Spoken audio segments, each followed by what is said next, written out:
So we did joint a section of this patio before with jointed, but the customer didn't like the colour. So this time we're going to use Tuff joint.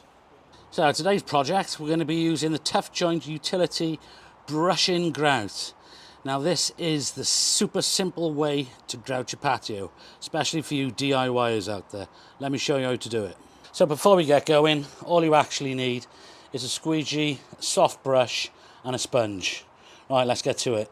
Right, so all you're actually doing is just dropping the powder into the joints. Nice and dry, so easy to clean after, and just squeegee it in. So we pop this in there and we'll move around with the squeegee.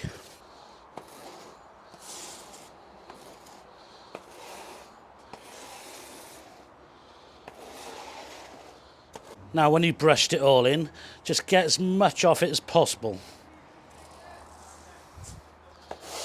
So clean it off as much as you can, then mist it with water and let the water soak in, sponge boy it off, happy days.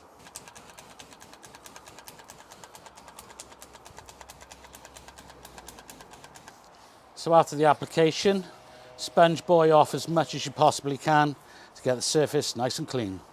So it's all done, it's all cleaned off. We've done the first application, but you do get settlement. When the powder's in and you wet it up, it does settle a couple of millimeters lower than the actual tile.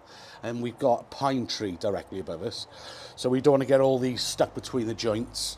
So we're going to do the application again and just fill them up a little bit more, just so we don't get this problem later on in the future.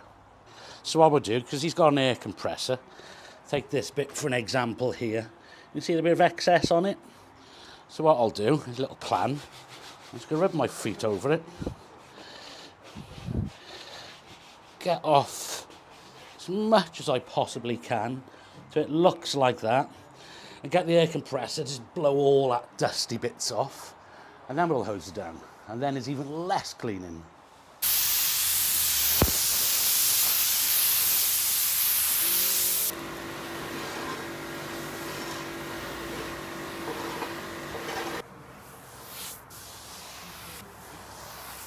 So there we go, there's your Tuff joint finish. Got a nice finish with it. Joint's lovely, all topped up. Yeah, great material, easy to use.